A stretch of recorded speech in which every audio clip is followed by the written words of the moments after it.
Hello दोस्तों, कैसे आप सभी लोग। आज हम लोग रिवाइज करेंगे हमारा चैप्टर नंबर 2 जिसका नाम है residential status and scope of income.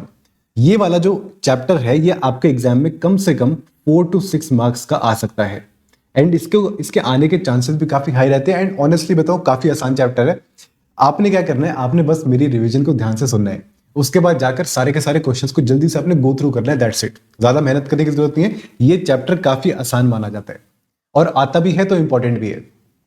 Start करते हैं। आज चैप्टर का नाम है residential status and scope of income. नाम से आप समझ गए होंगे कि रेजिडेंशियल स्टेटस निकालना है पहले हमने, फिर उसके बेस पर स्कोप ऑफ इनकम निकालना है। तो चैप्टर 2 पार्ट्स के अंदर डिवाइडेड है। आप पहले सीखोगे कि एक एसएससी का रेजिडेंशियल स्टेटस कैसे निकाला जाता है।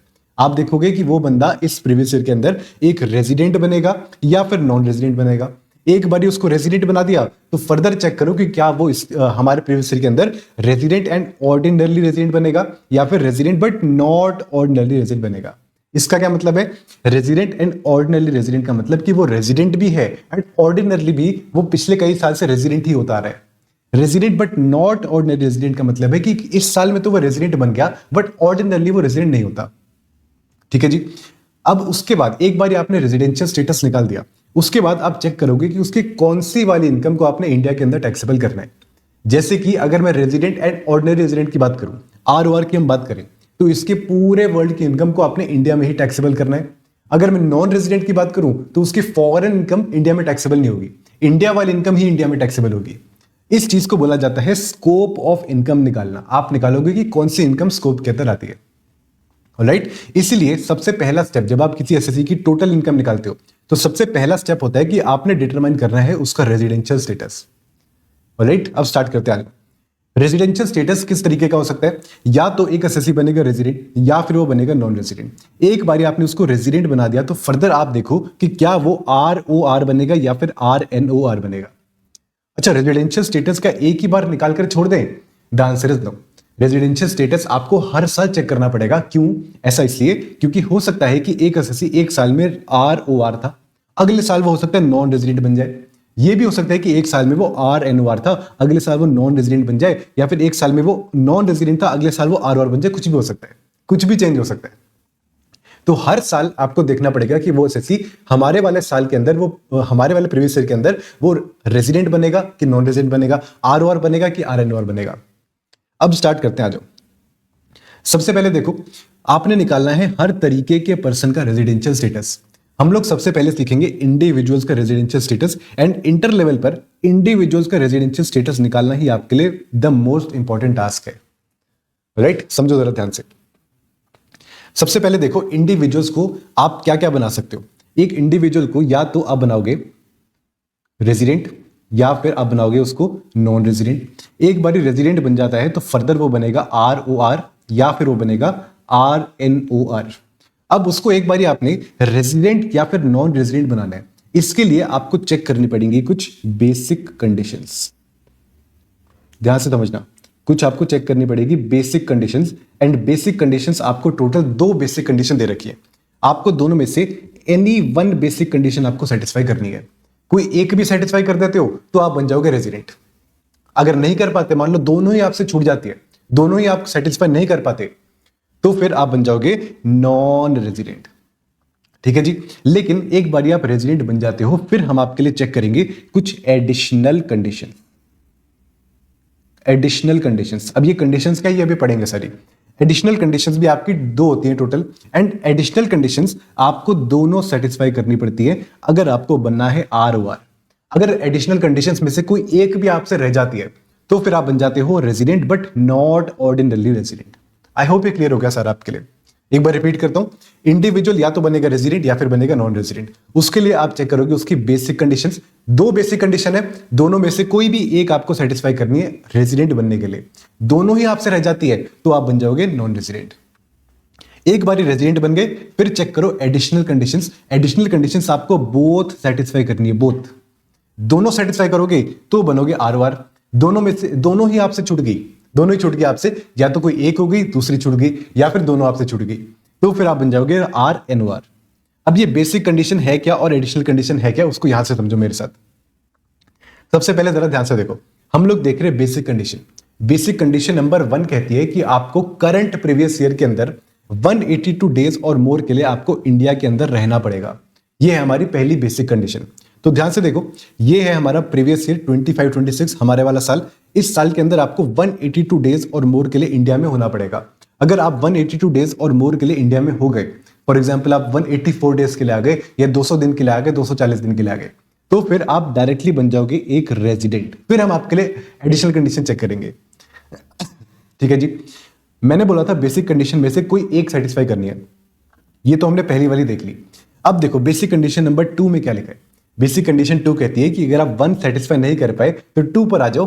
2 में लिखा है कि आपको करंट प्रीवियस ईयर के अंदर 60 डेज और मोर के लिए इंडिया में रहना पड़ेगा, एज वेल एज लास्ट के 4 साल में टोटल मिलाकर 365 डेज और मोर के लिए आपको इंडिया में रहना पड़ेगा।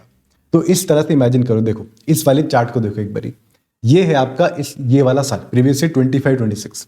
इस साल में 60 डेज और मोर के लिए इंडिया में बैठो, एज वेल एज लास्ट के 4 साल 24-25, 23-24, 22-23, 21-22 हमारे वाले साल से पहले के 4 साल टोटल मिलाकर आपको इसमें 365 डेज और मोर के लिए इंडिया में होना पड़ेगा। अगर आप ये वाली कंडीशन सेटिस्फाई नहीं करते लेकिन सेकंड वाली कर देते हो तो भी हम आपको बना देंगे रेजिडेंट। फिर आपके लिए चेक करेंगे एडिशनल कंडीशंस। ठीक है जी, एक बारी आप बन गए रेजिडेंट। अब आ जाओ कि एडिशनल कंडीशन क्या लिखी है। देखो एडिशनल कंडीशन क्या लिखी है। एडिशनल कंडीशन पहली बात, आपको दोनों की दोनों सेटिस्फाई करनी है टू बिकम एन ROR। अगर एक भी आपसे रह जाती है, एक हो गई दूसरी रह गई, या दूसरी होगी पहली वाली रह गई, या दोनों ही रह गए आपसे, तो फिर आप बन जाओगे RNOR। अब ये एडिशनल कंडीशन क्या है। सबसे पहली एडिशनल कंडीशन कहती है कि आपको लास्ट के 10 प्रीवियस ईयर में से किन्हीं भी 2 प्रीवियस ईयर में आपको कम से कम रेजिडेंट तो होना पड़ेगा। तो ये देखो, ये है हमारा करंट वाला प्रीवियस ईयर 25-26। इसके पहले के 10 साल देखो मेरे साथ, यहां तक 10 साल आपके होते हैं यहां से लेकर यहां तक, यानी कि प्रीवियस ईयर 15-16 तक। इन सालों में, इन 10 सालों में किन्हीं भी 2 साल में आपको होना पड़ेगा रेजिडेंट। सिर्फ रेजिडेंट होना है, ROR नहीं होना, सिर्फ रेजिडेंट होना है आपको। ठीक है जी, एक तो ये आपकी पहली एडिशनल कंडीशन हो गई। फिर सेकंड एडिशनल कंडीशन कहती है कि previous year, current previous year को छोड़ दो, उसके पहले के 7 साल में टोटल मिलाकर 730 डेज और मोर के लिए आपको इंडिया में होना पड़ेगा। तो ये है हमारा करंट प्रीवियस ईयर 25-26। इसको छोड़ो, इसके पहले के 7 साल देखो, टोटल आपको 730 डेज और मोर के लिए आपको इंडिया में होना पड़ेगा। ये कहती है हमारी एडिशनल कंडीशन नंबर 2। दोनों ही सेटिस्फाई करोगे तो फिर आप बन जाओगे ROR। अगर दोनों में से कोई एक भी आपसे रह जाती है या फिर दोनों ही रह जाती है तो फिर आप बन जाओगे RNOR। तो अगर एग्जाम में ऐसा क्वेश्चन आता है मान लो, तो किस तरह से अप्रोच करना है। देखो एग्जाम में आपका क्वेश्चन आ गया इंडिविजुअल का रेजिडेंशियल स्टेटस निकालने के लिए। सबसे पहले आप चेक करोगे उसके ऊपर एडिशनल कंडीशंस। पहली कंडीशन थी 182 डेज और more in the current previous year. Check करो, अगर है तो अच्छी बात है, रेजिडेंट बना दो। अगर नहीं है तो फिर चेक करो सेकंड बेसिक कंडीशन 60 डेज और more in the current previous year and last के 4 साल में टोटल 365 डेज और मोर। है तो अच्छी बात है, उसको रेजिडेंट बना दो, नहीं है तो उसको डायरेक्टली नॉन रेजिडेंट बना दो। ठीक है जी, अगर वो रेजिडेंट बना था तो फिर आ जाओ स्टेप नंबर 2 पे, जहां पर आपको एडिशनल कंडीशन सेटिस्फाई करनी है। एडिशनल कंडीशन बात करती है कि हमें दोनों सेटिस्फाई करनी है। पहली कंडीशन लास्ट के 10 साल में किन्हीं भी 2 साल में आपको होना पड़ेगा रेजिडेंट, एंड दूसरी कंडीशन लास्ट के 7 साल में टोटल मिलाकर 730 डेज और मोर के लिए इंडिया में होना पड़ेगा। राइट, दोनों सेटिस्फाई कर दोगे तो ROR बन जाओगे, दोनों में से कोई एक भी रह गई तो RNOR बन जाओगे। आगे बढ़ते हैं, आ जाओ। उसके बाद हमने देखे थे 3 स्पेशल केसेस। ये आपके लिए one of the most important topic है। इसको अच्छे से लगा लो, स्टार मार्क, जितने स्टार मार्क लगाने लगाओ। ये आपके लिए द मोस्ट इंपॉर्टेंट टॉपिक है रेजिडेंशियल स्टेटस का। ठीक है जी, अब समझना जरा ध्यान से। ये इनकम टैक्स वाले कहते हैं कि अगर आप इन 3 स्पेशल केस के अंदर फॉल करते हो तो हम आपके लिए बेसिक कंडीशन नंबर 1 ही चेक करेंगे, बेसिक कंडीशन नंबर 2 चेक नहीं करेंगे। तो अगर आप इस केस में या इस केस में या इस केस में फॉल करोगे तो हम आपकी बेसिक कंडीशन कैसे चेक करेंगे। देखो, हम आपकी बेसिक कंडीशन सिर्फ 182 डेज और मोर वाली ही चेक करेंगे। 60 डेज और more in the current previous year and last के 4 साल में 365 डेज, ये वाली कंडीशन आपके लिए चेक नहीं करी जाएगी। राइट, आई होप ये क्लियर हो रहा है आपके लिए। इन 3 केस में सिर्फ हम लोग बेसिक कंडीशन नंबर 1 ही चेक करेंगे। तो अगर आप इन 3 केस में फॉल कर गए तो आपको 182 डेज और मोर के लिए इंडिया में होना ही पड़ेगा रेजिडेंट बनने के लिए। अगर 182 डेज कंप्लीट नहीं कर पाए तो ये 60 डेज वाला क्राइटेरिया आपके लिए नहीं बचा, आपके पास ये वाला ऑप्शन नहीं है। अब ये 3 स्पेशल केस है कौन से, जरा देखो। सबसे पहला केस है an Indian citizen who leaves India during the previous year for employment outside India. कोई इंडिया का सिटीजन है, ध्यान से देखो, इंडिया का सिटीजन, यहां पर आपको सिटीजन चेक करना है, इंडिया का सिटीजन होना चाहिए। ये बंदा अगर इंडिया के बाहर जा रहा है प्रीवियस ईयर के अंदर फॉर एम्प्लॉयमेंट आउटसाइड इंडिया, बाहर जॉब करने के लिए जा रहे हैं, तो इसके लिए हम लोग बेसिक कंडीशन नंबर 1 ही चेक करेंगे, 2 को चेक नहीं करेंगे। इसको 182 डेज और मोर के लिए इंडिया में होना पड़ेगा। दूसरा केस है again an Indian citizen who leaves India during the previous year being a crew member of an Indian ship. कोई इंडियन शिप है, एक सेकेंड, ये देखो ये इंडिया है, कोई इंडियन शिप है, एक सेकेंड ना, हाँ क्या हो गया ये, हाँ कोई इंडियन शिप है, इसके ऊपर बैठकर ये जा रहा है क्योंकि ये इस शिप का क्रू मेंबर है और ये शिप इंडिया के बाहर जा रही है।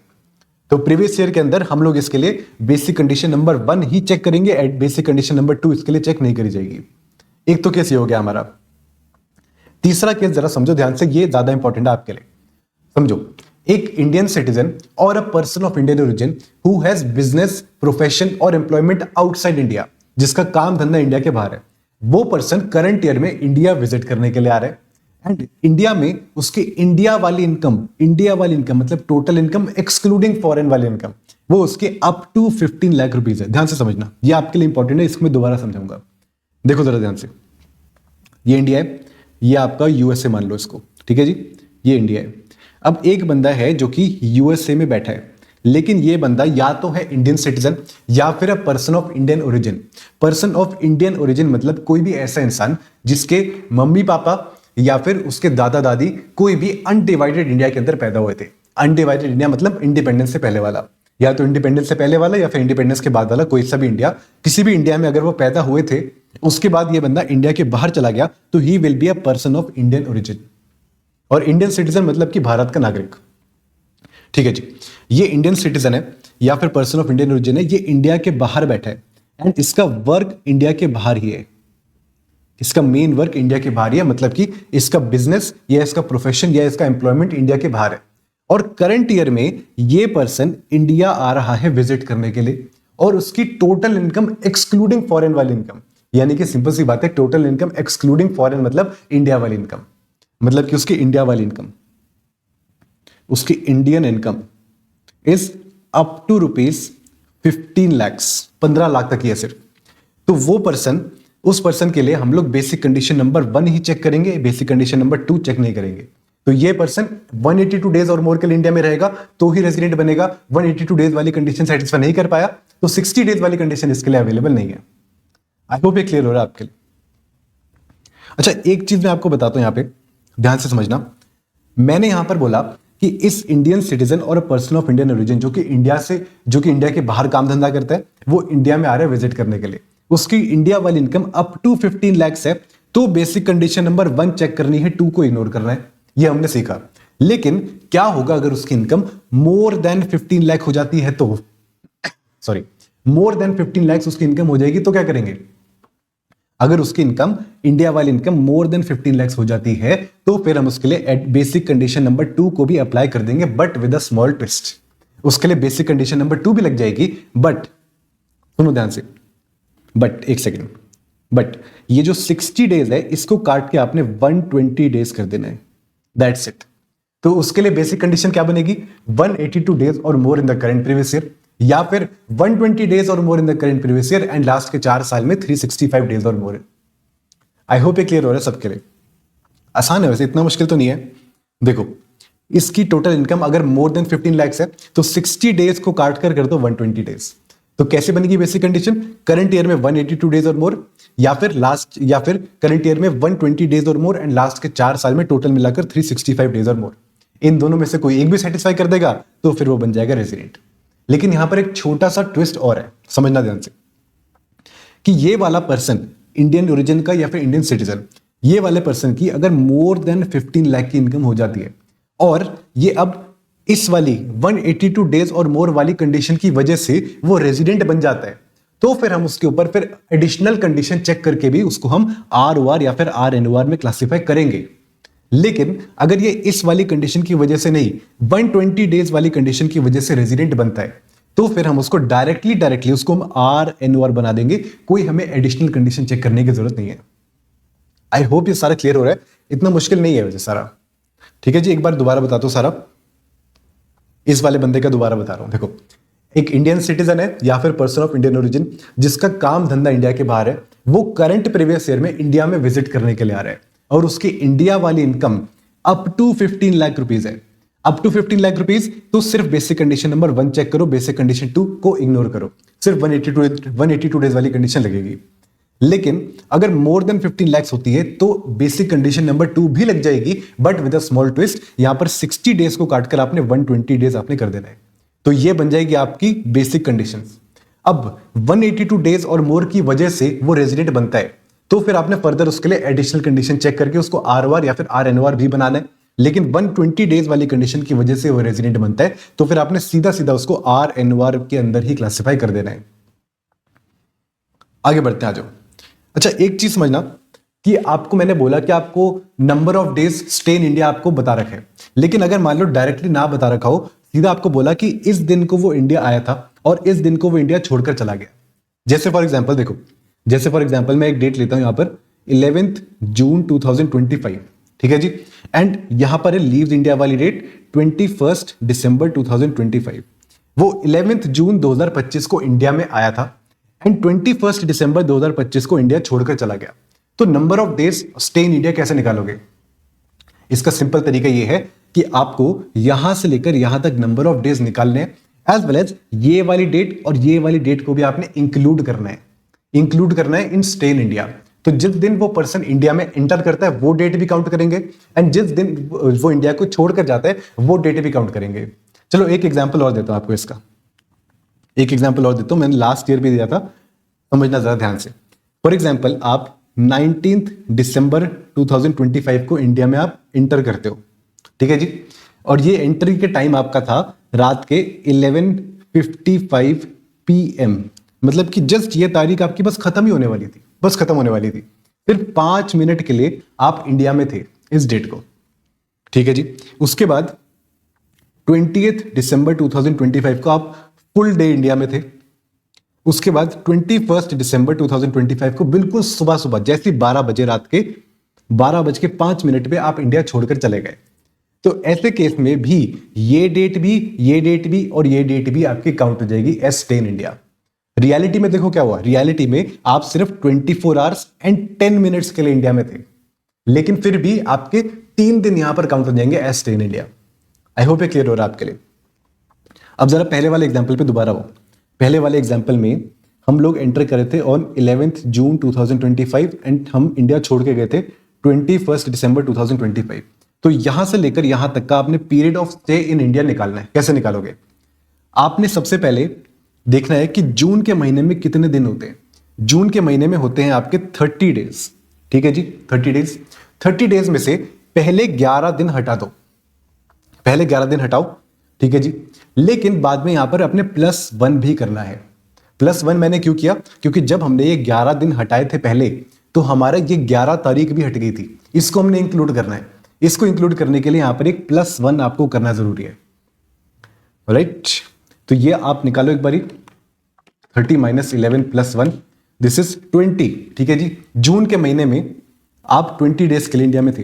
फिर जुलाई, अगस्त, सितंबर, अक्टूबर, नवंबर, दिसंबर। जुलाई में आप 31 डेज के लिए थे, अगस्त में 31 डेज होते हैं, सितंबर में 30 डेज होते हैं, अक्टूबर में 31 होते हैं, नवंबर में 30, और दिसंबर के हमारे पास 21 दे रखे हैं। दिसंबर के 21, यहां पर +1 मत करना, यहां पर आपको +1 करने की जरूरत नहीं है, this is already included in the calculation, ठीक है जी। अब इनको आप एक बार ही टोटल करो, 20 + 31 + 31 + 30 + 31 + 30 + 21, 194। कोई गलती करी तो मैंने बता देना, ठीक है, मैंने जल्दी में कैलकुलेशन करी है। तो 194 डेज के लिए आप इंडिया में थे, इसका मतलब कि इस साल में आप बन जाओगे रेजिडेंट, राइट। तो ये आपको क्रक्स क्या है यहां पर कि यहां पर ये +1 करना आपको आना चाहिए। दोनों डेट्स को आपने इंडिया के अंदर ही इंक्लूड करना है, ठीक है जी। इसके बाद एक क्लैरिफिकेशन छोटी सी और दे रखी है। ये क्लैरिफिकेशन उन लोगों के लिए who are an Indian citizen who are a crew member of a foreign bound ship। अच्छा सुनो ध्यान से, फॉर एग्जाम्पल देखो, ये एक फॉरेन बाउंड शिप है जो कि इंडिया छोड़कर जा रही है, ये इंडिया है।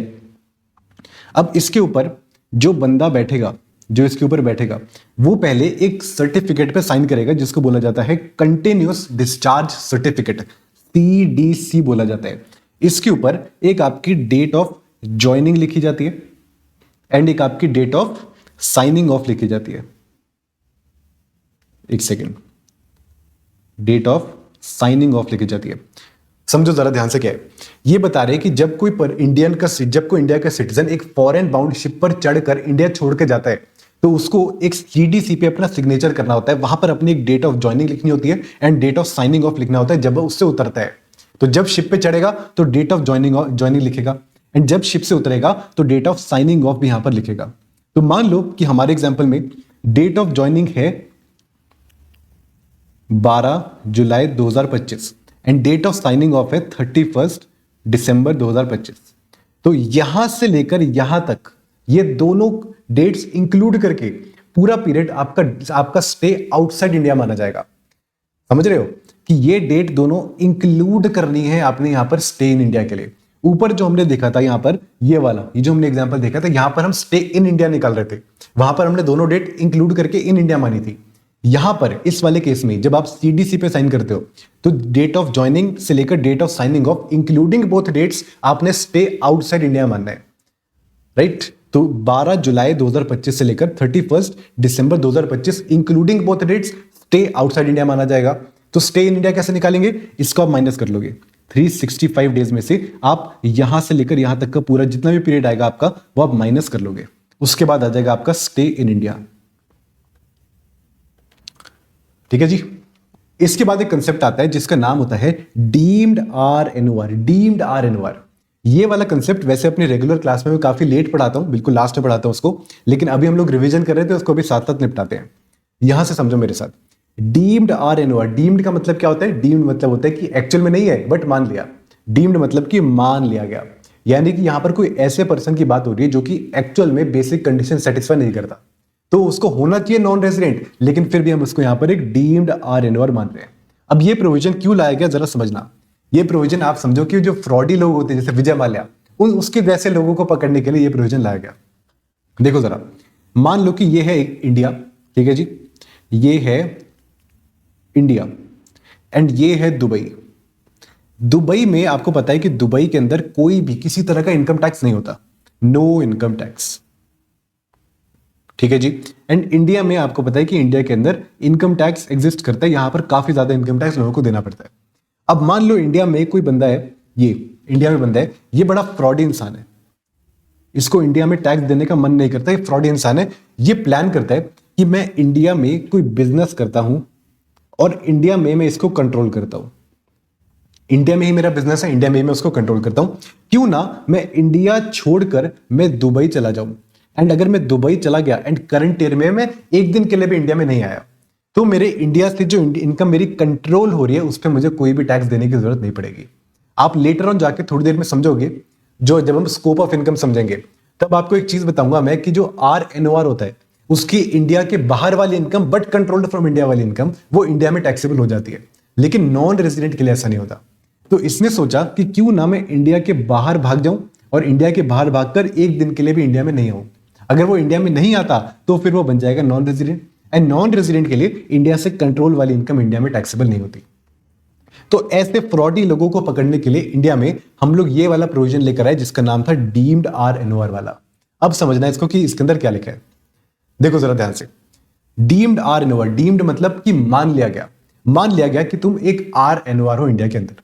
अगर आप एक इंडियन सिटीजन हो और आप कोई सी भी बेसिक कंडीशन सेटिस्फाई नहीं करते, अगर आप बेसिक कंडीशन सेटिस्फाई नहीं करते तो आप बन जाओगे नॉन रेजिडेंट, ऐसा इन जनरल होता है।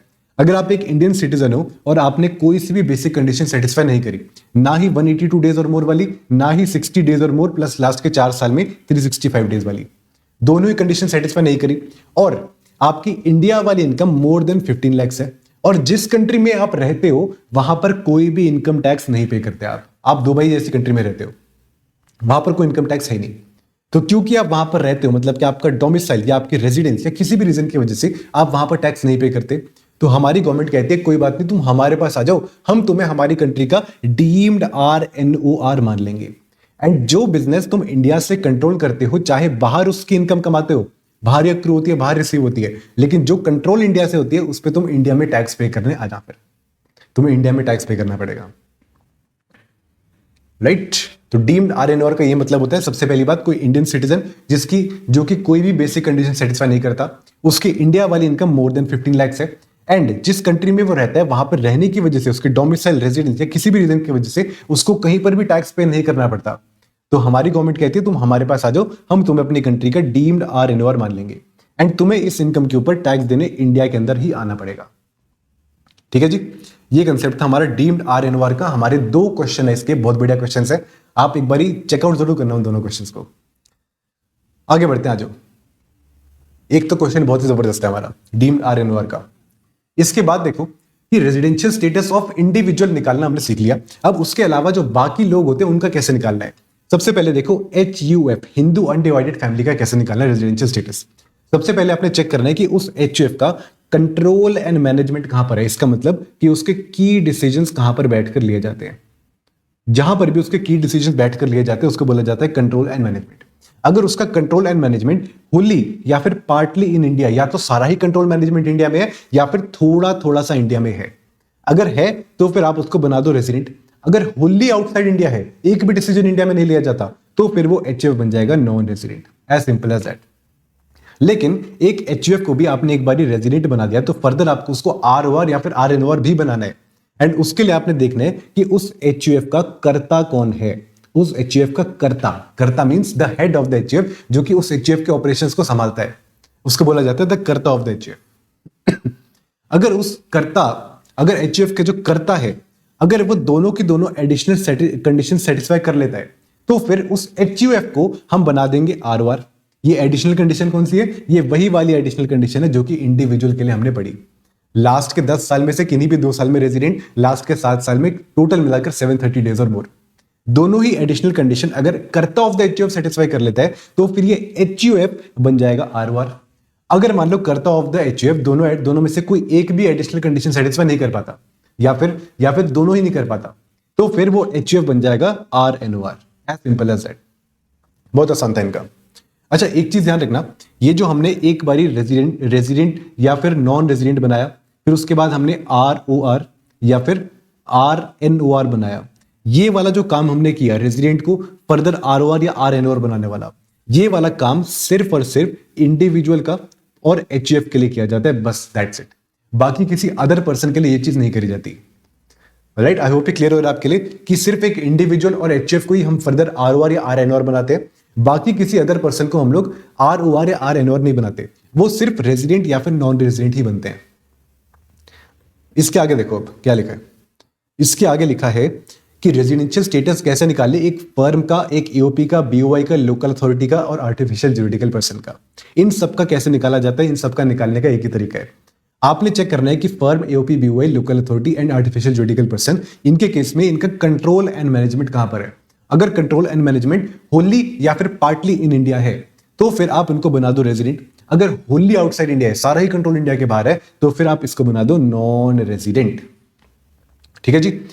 इसके बाद देखो कि कंपनी का रेजिडेंशियल स्टेटस कैसे निकालना है, थोड़ा सा डिफरेंट है।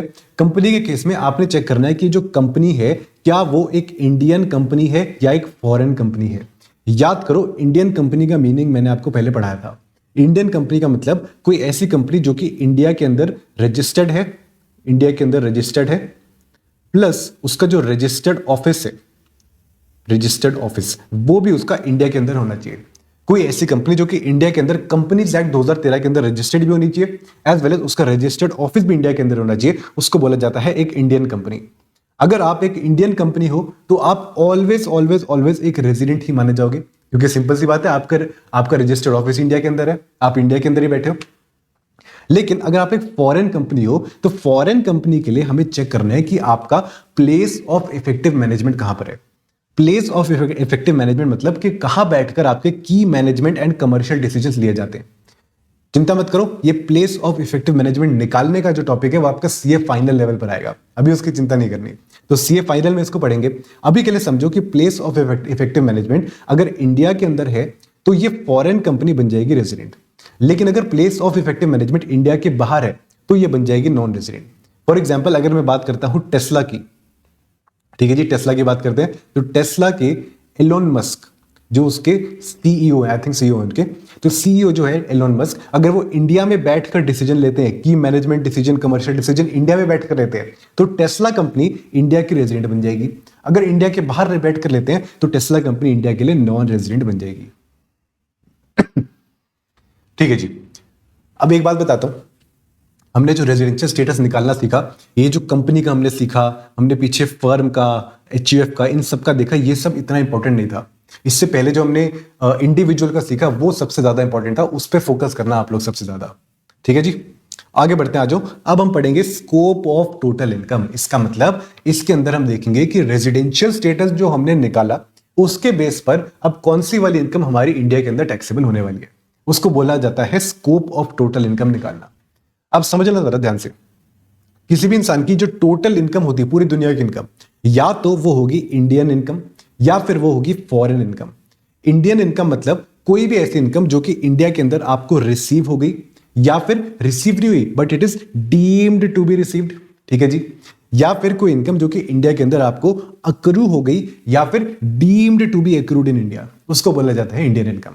तो दो चार चीजें जरा ध्यान से सुनो। इंडियन इनकम मतलब इनकम रिसीव्ड इन इंडिया या फिर deem to be received in India, या फिर इनकम अक्रूड इन इंडिया या फिर deem to be accrued in India, that's it, बस इतना ही आता है इंडियन इनकम के अंदर। फॉरेन इनकम मतलब कोई भी income other than Indian income, ऐसा मजाक किया उन्होंने यहां पर आपके साथ।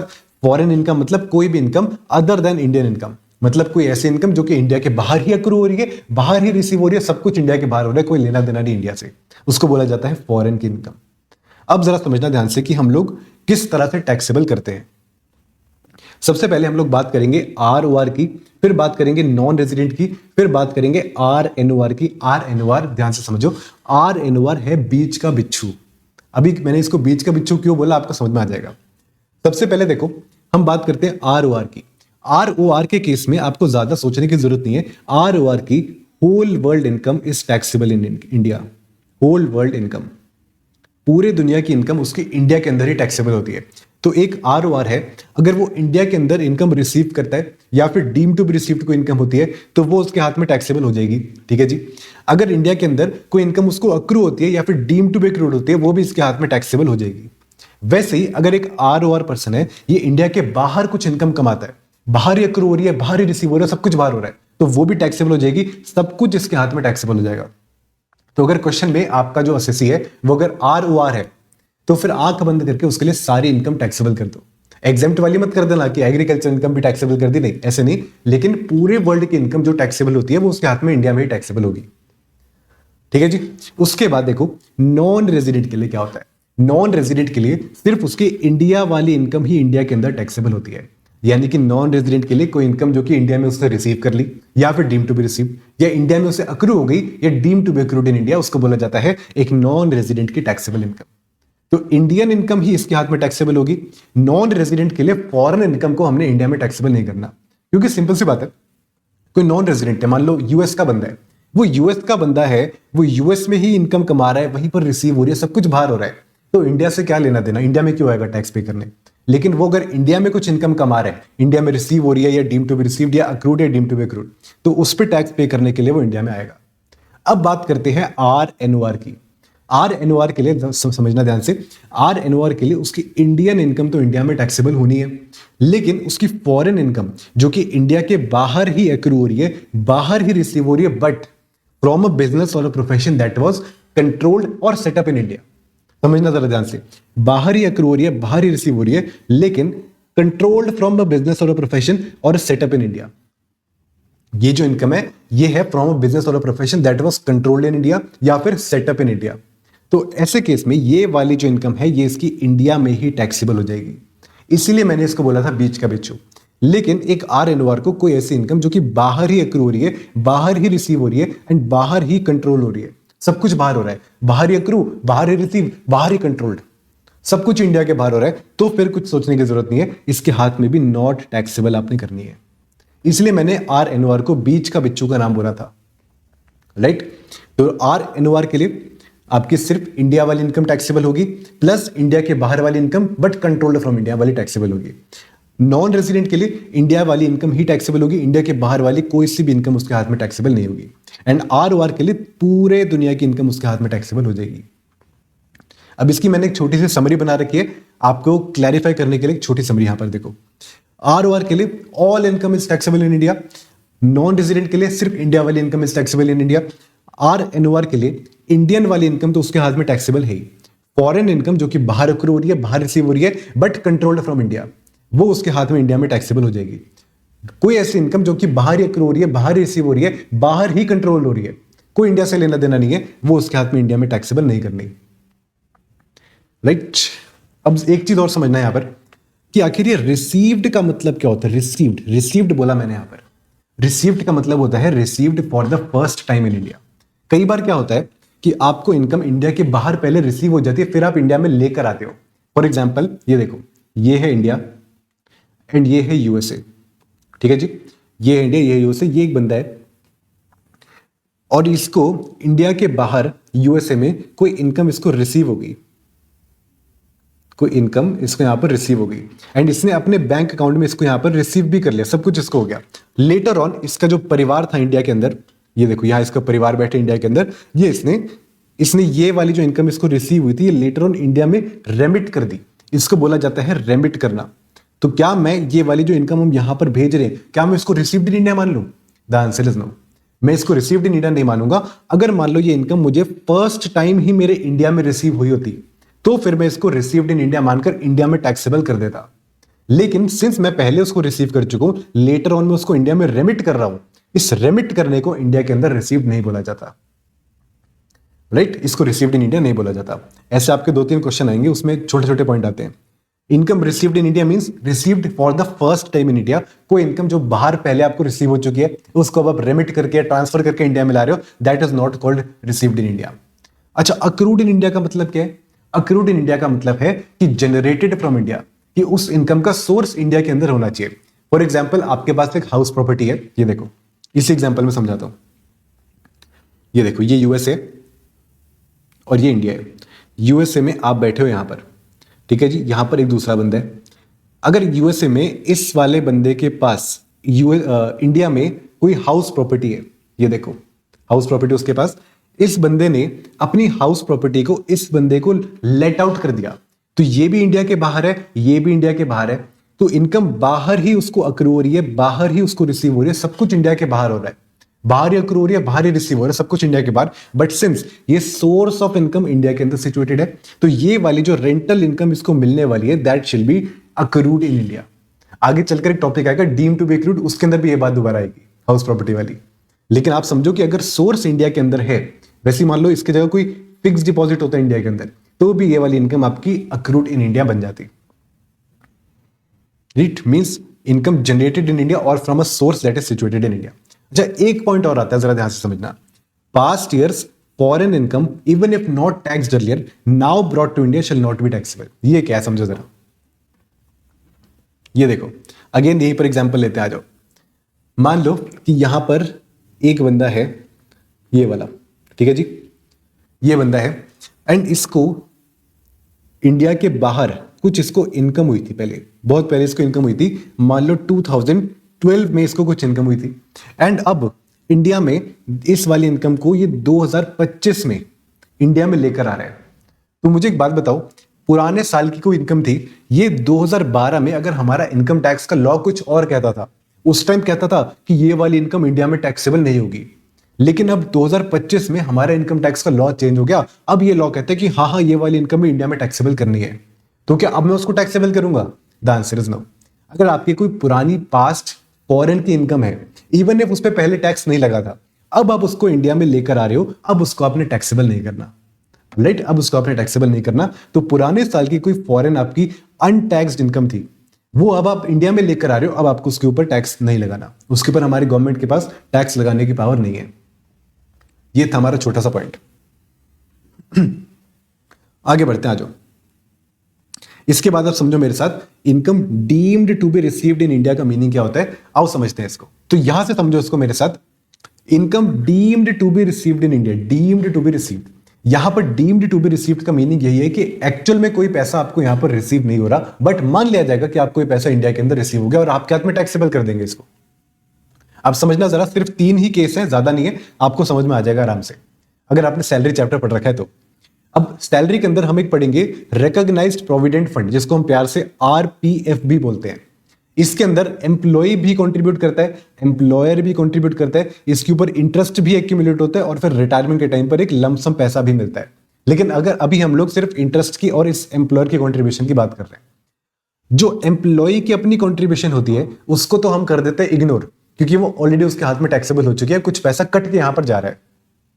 एम्प्लॉयर जो कंट्रीब्यूट करता है आरपीएफ के अंदर, वो 12% ऑफ एम्प्लॉय सैलरी तक एम्प्लॉय के हाथ में टैक्सेबल नहीं किया जाता, 12% तक वो एग्जेम्प्ट होता है। लेकिन 12% के ऊपर जितना भी होता है वो उसके हाथ में टैक्सेबल कर दिया जाता है इस बंदे के हाथ में। फॉर एग्जाम्पल मान लो 15% इसने कंट्रीब्यूट किया एम्प्लॉयर ने, तो 12% तक एग्जेम्प्ट था, तो जो 3% एक्स्ट्रा है that is taxable in the hands of the employ. लेकिन क्या उसको एक्चुअल में पैसा मिला?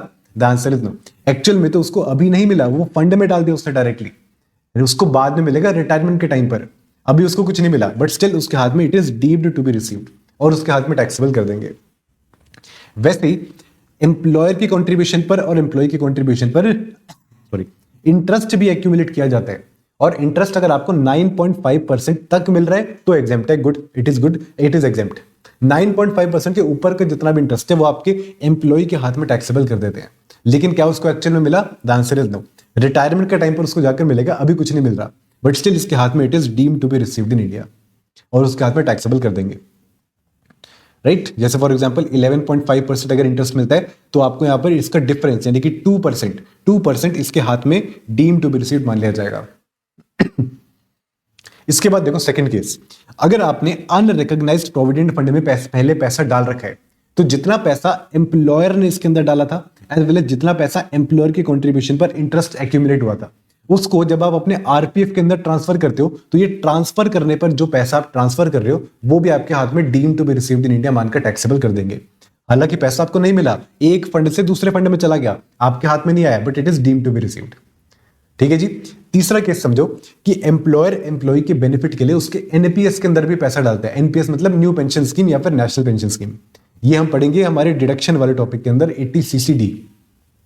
लेकिन अभी के लिए समझो एम्प्लॉयर जो एम्प्लॉय के हाथ में एम्प्लॉयर जो एम्प्लॉय के लिए एनपीएस के अंदर पैसा डालता है, वो जो कंट्रीब्यूशन करता है वो भी एक्चुअल में एम्प्लॉय को नहीं मिलती, लेकिन फिर भी उसके हाथ में पहले टैक्सेबल करते हैं, फिर नीचे जाकर डिडक्शन लेते हैं, तो it is deemed to be received in India.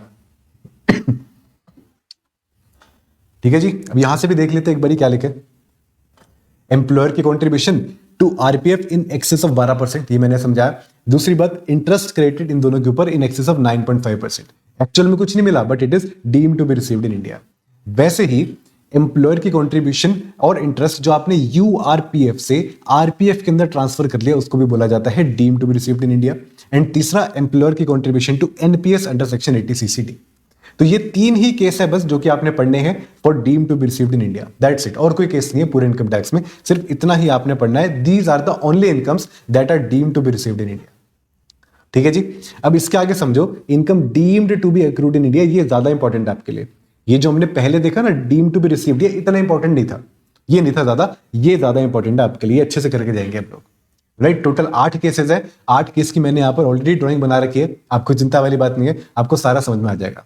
तो पहला केस आता है आपका ये वाला, समझना जरा ध्यान से, सेक्शन नंबर याद करने की जरूरत नहीं है, लेकिन इसका कंटेंट क्या है वो आपको अच्छे से याद करना है, समझना ध्यान से मेरे साथ। थोड़ा मिटा लेता हूं एक बारी, एक सेकंड, जस्ट सेकंड, हाँ ये मिटा लेता हूं। मान लो इंडिया के बाहर कोई नॉन रेजिडेंट बंदा बैठे, कोई भी हो सकता है, नॉन रेजिडेंट भी हो सकता है, आरओआर भी हो सकता है, आरएनओआर भी हो सकता है, सब कुछ हो सकता है, लेकिन लॉजिकली यहां पर नॉन रेजिडेंट बैठता है।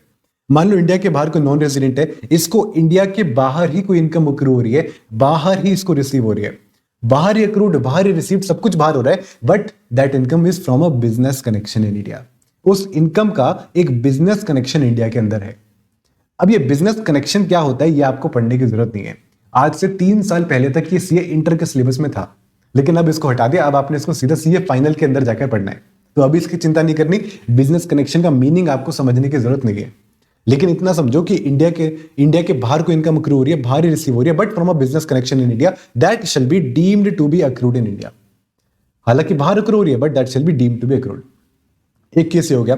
दूसरा केस समझो, मान लो इंडिया के बाहर ही कोई इनकम अक्रू हो रही है, बाहर ही रिसीव हो रही है, बट फ्रॉम अ सोर्स और इन एसेट और a property that is situated in India.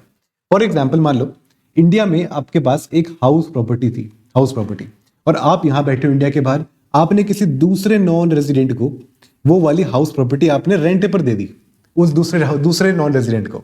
तो ये वाला बंदा आपको इंडिया के बाहर ही रेंट देता है, तो बाहर ही अक्रू होगी, बाहर ही रिसीव होगी, सब कुछ बाहर हो गया। बट सिंस ये हाउस प्रॉपर्टी इंडिया के अंदर सिचुएटेड थी, that rent shall be deemed to be accrued in India, and वो रेंट इंडिया की इनकम बन जाएगी। ऐसा क्यों? क्योंकि ये सोर्स आपका इंडिया के अंदर सिचुएटेड था। एक एग्जांपल और लो, मान लो इस बारी इंडिया के अंदर आपके पास कोई फिक्स डिपॉजिट था, इंडिया में किसी बैंक के साथ आपने एफडी खुलवाई, एंड बैंक को बोला उसका जो इंटरेस्ट है ना वो मेरे बाहर वाले किसी बैंक के अंदर डिपॉजिट करते जाओ, उसी में अक्रू करते जाओ। तो हालांकि आपको बाहर ही अक्रू हो रहा है, बाहर ही रिसीव हो रहा है, सब कुछ बाहर हो रहा है, but since that FD is situated in India, वो आपकी deem to be accrued in India बन जाएगी। एंड तीसरा केस समझो, इंडिया में कोई कैपिटल एसेट था आपके पास, उस कैपिटल एसेट को अब आपने बेच दिया, किसी को बेच दिया मतलब ट्रांसफर कर दिया।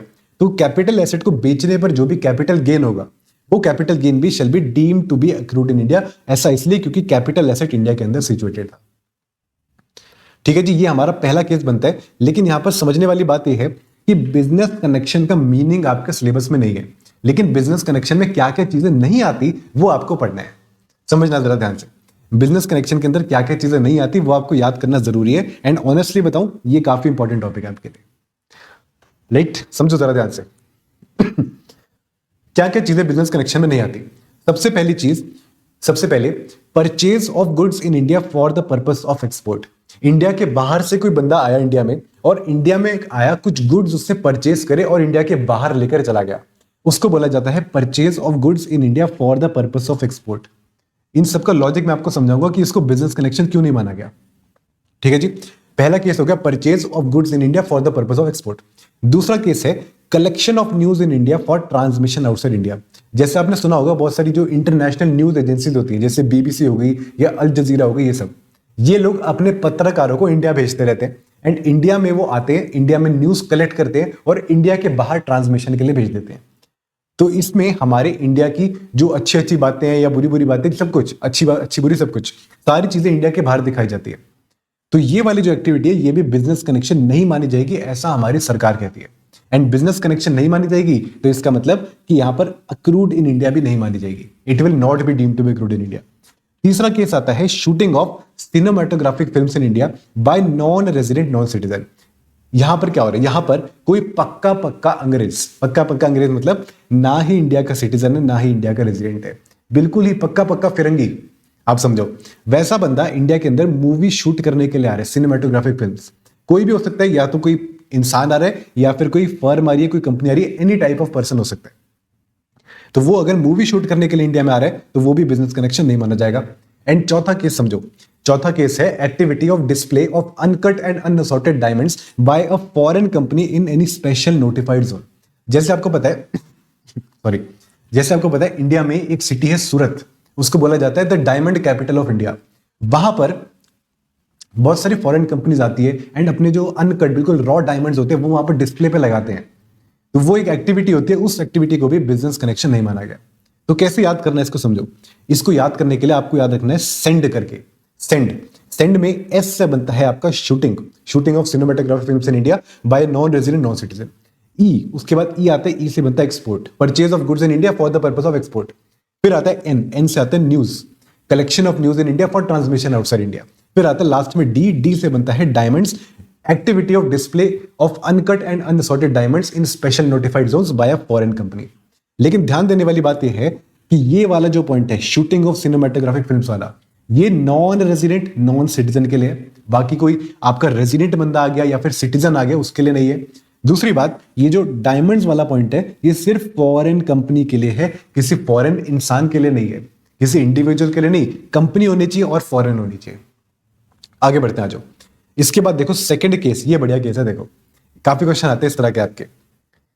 हाँ, ये देखो, salary income for service rendered in India shall be deemed to be accrued in India. यहां से समझो, मान लो इंडिया के बाहर यूएसए में कोई कंपनी है एमएनसी, उस एमएनसी ने अपना कोई एम्प्लॉय इंडिया के अंदर भेज दिया काम करने के लिए, तो इवन दो इस एम्प्लॉय की जो सैलरी है वो बाहर की कंपनी दे रही है, मींस बाहर ही अक्रू हो रही है एंड उसके बाहर के बैंक में ही रिसीव हो रही है, उसको सब कुछ इंडिया के बाहर हो रहा है, अक्रू भी बाहर, रिसीव भी बाहर। लेकिन सिंस इसने सर्विस इंडिया में प्रोवाइड करी है, तो ये that salary shall be deemed to be accrued in India.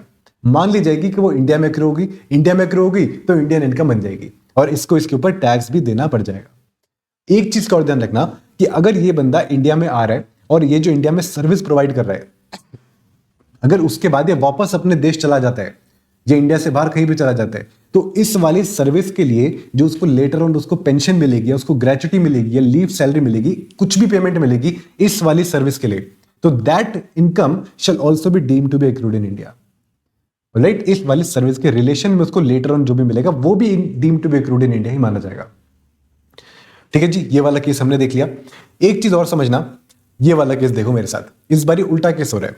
इस बारी हमारी इंडिया की गवर्नमेंट अपना कोई एम्प्लॉय इंडिया के बाहर भेजती है। जैसे हमारी गवर्नमेंट ने यूके में कोई अपना एम्प्लॉय भेजा, तो हमारी गवर्नमेंट जो उसको सैलरी पे करेगी, इवन तो वो बाहर सर्विस प्रोवाइड कर रहा है, बाहर अक्रू हो रहा है, बाहर रिसीव हो रहा है, सब कुछ बाहर हो रहा है, बट सिंस हमारी इंडियन गवर्नमेंट उसको सैलरी पे कर रही है, तो that shall be deemed to be accrued in India. For example, हमारे जो फॉरेन डिप्लोमेट्स होते हैं, आपने सुना होगा, जो हमारी इंडिया की एम्बेसी में जाकर बैठते हैं किसी दूसरी कंट्री में जाकर, जो आईएफएस ऑफिसर्स होते हैं बड़े बड़े, उनको वो लोग इंडिया के बाहर जाकर सर्विस प्रोवाइड करते हैं, उनको सैलरी हमारी इंडिया की गवर्नमेंट देती है, तो उनको जो सैलरी मिलती है that shall be deemed to be accrued in India. इसके काफी सारे पॉइंट आते हैं, इस वाले पॉइंट के आपके ध्यान रखना है इसको। एक चीज का और ध्यान रखना कि इस वाले बंदे को बाहर सर्विस प्रोवाइड करने के लिए कुछ एक्स्ट्रा परक्विजिट दिए जा रहे हैं, कुछ अलाउंसेस दिए जा रहे हैं, जैसे इसको सिक्योरिटी प्रोवाइड कर दी या इसको गाड़ी प्रोवाइड कर दी या रहने के लिए घर दे दिया, तो उनको बोला जाता है परक्विजिट्स, या कुछ एक्स्ट्रा पैसे खर्च करने के लिए दे दिए इसको, और सर्विस रेंडर्ड आउटसाइड इंडिया, तो वो परक्विजिट्स और अलाउंसेस भी उसके हाथ में एग्जेम्प्ट किए जाएंगे, उस पर टैक्स नहीं लिया जाता। इसके बाद और केस देखो, ये वाला केस देखो।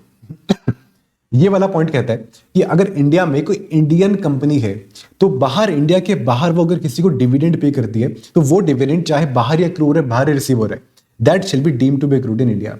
जैसे इंडिया के बाहर कोई नॉन रेजिडेंट बैठा है कनाडा में, इसके पास इस इंडियन कंपनी के कुछ शेयर पड़े, शेयर्स उसके इंडिया के बाहर पड़े हैं, इसका मतलब बाहर ही अक्रू हो रही है, बाहर ही रिसीव हो रही है, सब कुछ इंडिया के बाहर हो रहा है, बट सिंस कंपनी हमारी इंडियन कंपनी है, तो इंडियन कंपनी जो भी डिविडेंड पे करेगी that shall be deemed to be income accrued in India. इसके अलावा और देखो, ये वाला केस, ये बढ़िया केस है, ये वाला समझना ध्यान से, राइट, ये वाला समझना ध्यान से। हाँ, अगर मान लो कोई रेजिडेंट पर्सन है, वो पर्सन रेजिडेंट पर्सन इंडिया के बाहर चला जाता है, मान लो एक रेजिडेंट पर्सन है, वो दुबई चला गया मान लो, या चलो कोई भी कंट्री, यूके मान लो, यूके चला गया, वो यूके में जाकर किसी नॉन रेजिडेंट को पैसे गिफ्ट करता है, मनी गिफ्ट करता है, या फिर किसी फॉरेन कंपनी को मनी गिफ्ट करता है, या फिर किसी RNOR को मनी गिफ्ट करता है, तो ये जो मनी गिफ्ट किया जा रहा है इसको और इसको, ये इनके हाथ में, non resident foreign company RNOR, इनके हाथ में, that shall be deemed to be income accrued in India. And याद करो, ये जो गिफ्ट दिया जाता है, चाहे मनी हो चाहे कुछ हो, गिफ्ट आपका हमेशा अदर सोर्स के अंदर जाता है, एंड ये वाली इनकम उसके हाथ में deemed to be accrued in India इनके हाथ में बनेगी, लेकिन तभी बनेगी जब IFOS के अंदर वो टैक्सेबल करी जाएगी। एंड यहां पर एक कंडीशन हमने पढ़ी थी IFOS के अंदर कि आपको जो गिफ्ट दिया जा रहा है that shall be more than 50,000 rupees, तभी टैक्सेबल किया जाएगा। अप टू 50,000 है, कोई टैक्सेबल नहीं करना, मोर देन 50,000 है तो पूरा अमाउंट टैक्सेबल करना है, ये हम पढ़ेंगे IFOS के अंदर। तो ये वाला केस कहता है हमारे, ये वाला पॉइंट आप चाहो तो रीड करके देख सकते हो एक बारी, राइट। ध्यान रखना, टैक्सेबल तभी होगा जब 56 to 10 ये वाला जो सेक्शन है, ये हम IFOS के अंदर पढ़ते हैं, जब आपका गिफ्ट का अमाउंट 50,000 से ज्यादा होगा तभी टैक्सेबल किया जाएगा। हाँ जी, इसके बाद देखो, इसके बाद अक्रूड इन इंडिया में एक पॉइंट आता है हमारा इंटरेस्ट वाला, फिर एक पॉइंट आएगा रॉयल्टी वाला, फिर एक पॉइंट आएगा हमारा फीस फॉर टेक्निकल सर्विस वाला। ये तीनों पॉइंट एक जैसे हैं, इनको साथ में रीड करते हैं। जो एक एग्जांपल से समझो, यहां पर देखो, इंटरेस्ट की बात कर रहा हूं। मान लो इंडिया के बाहर कोई नॉन रेजिडेंट पर्सन बैठा है, इंडिया के बाहर नॉन रेजिडेंट बैठा है, उस नॉन रेजिडेंट ने हमारे इंडिया की गवर्नमेंट को कुछ लोन दिया, तो हमारे इंडिया की गवर्नमेंट इसको बदले में जो भी इंटरेस्ट पे करेगी that interest shall be deemed to be accrued in India.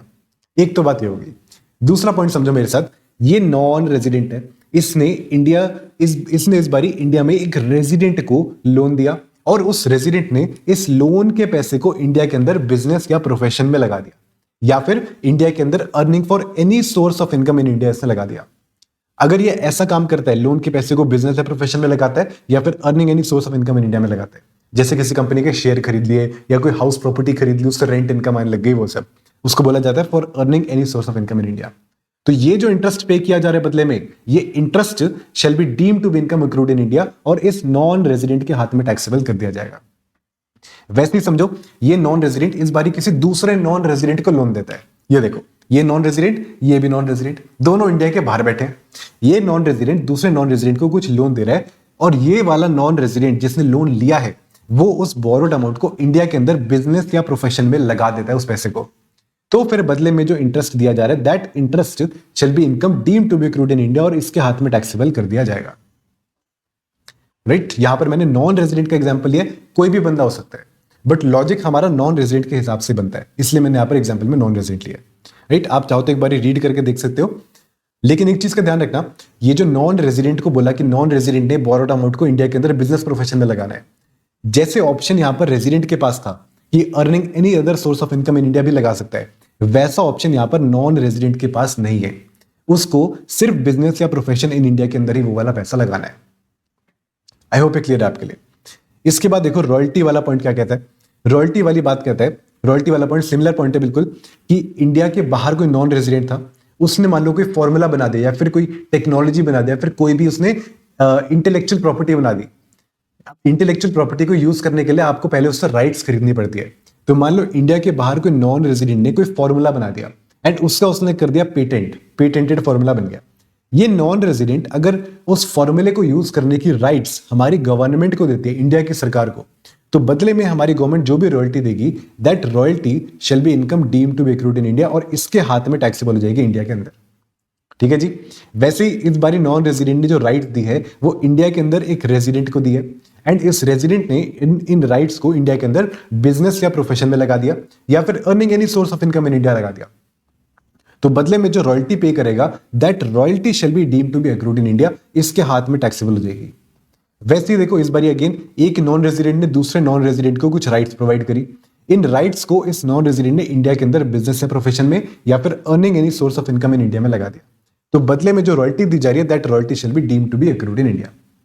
लेकिन ध्यान रखना, जैसे ऊपर इंटरेस्ट वाले पॉइंट में हमने नॉन रेजिडेंट के लिए देखा था कि ये वाला पॉइंट इसके लिए यहां पर एग्जिस्ट नहीं करता था, ये वाला पॉइंट कॉरेस्पॉन्डिंग एग्जिस्ट नहीं करता था। लेकिन रॉयल्टी के लिए ये वाला point, earning any source of income in India, ये पॉइंट भी इसके लिए एग्जिस्ट करता है।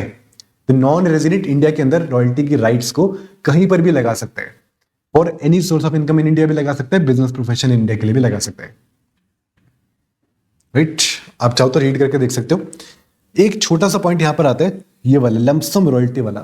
फॉर एग्जांपल देखो, जैसे आप एक लैपटॉप खरीदते हो, ठीक है जी, ये है एक लैपटॉप।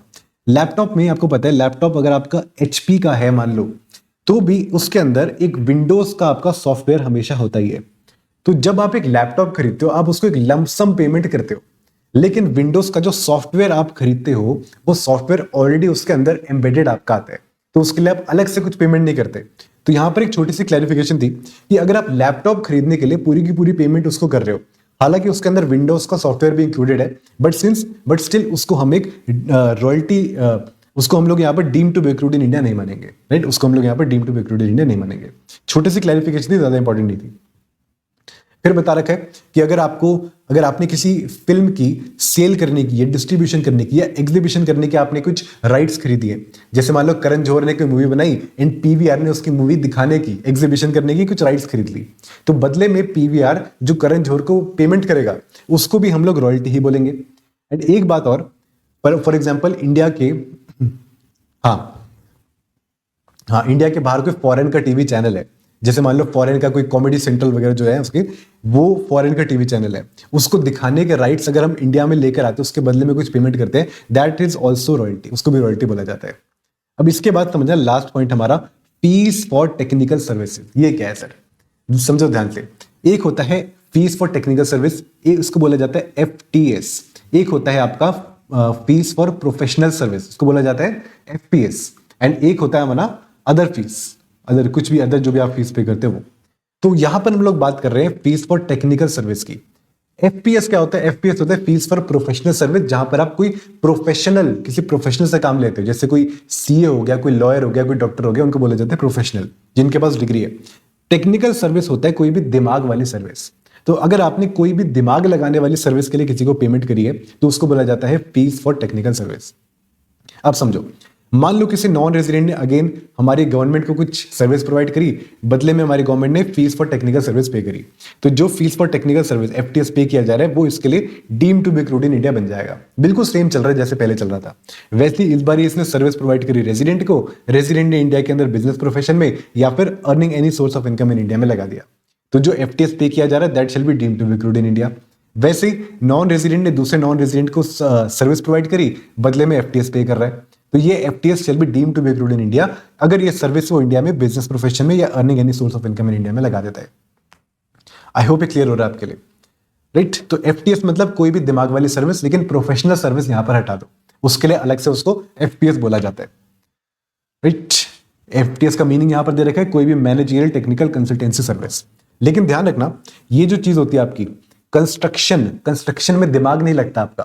भाई ईंटें उठाकर लगा रहे हो, उसमें दिमाग कहां लग रहा है आपका? उसको एफटीएस नहीं बोला जाएगा। अगर आप किसी को मजदूरी करने के लिए पेमेंट करें उसको एफटीएस नहीं बोलते। वैसे ही असेंबली क्या होता है? असेंबली में हम चीजें समेटते हैं, जैसे मोबाइल के स्पेयर पार्ट्स आ गए, आपने जोड़ दिया उसको, तो उसमें भी दिमाग नहीं लगता, वो भी एफटीएस नहीं बोला जाता। वैसे माइनिंग में भी दिमाग नहीं लगता। तो कोई भी ऐसी एक्टिविटी जहां पर आपके माइंड की एप्लीकेशन नहीं हो रही उसको टेक्निकल सर्विस नहीं बोला जाता। दूसरी बात, अगर मान लो आपने किसी पर्सन को अपना एम्प्लॉय ही बना लिया, तो इवन तो आप उससे टेक्निकल सर्विस ले रहे हो, बट सिंस वो आपका एम्प्लॉय बन गया तो आप उसको जो पेमेंट करोगे उसको फीस फॉर टेक्निकल सर्विस मत बोलो, उसको आप सैलरी बोल दो सीधा, राइट? तो एफटीएस के अंदर ये दो चीजें आपकी इंक्लूड नहीं होती। तो ये था हमारा chapter residential status and scope of income.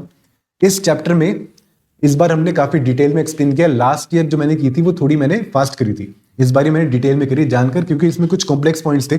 बस आपने इतना ही सुनना है, इतना आपने सुन लिया, इसके बाद जाकर आपने सीधा इसके सारे के सारे क्वेश्चंस निपटा देने हैं।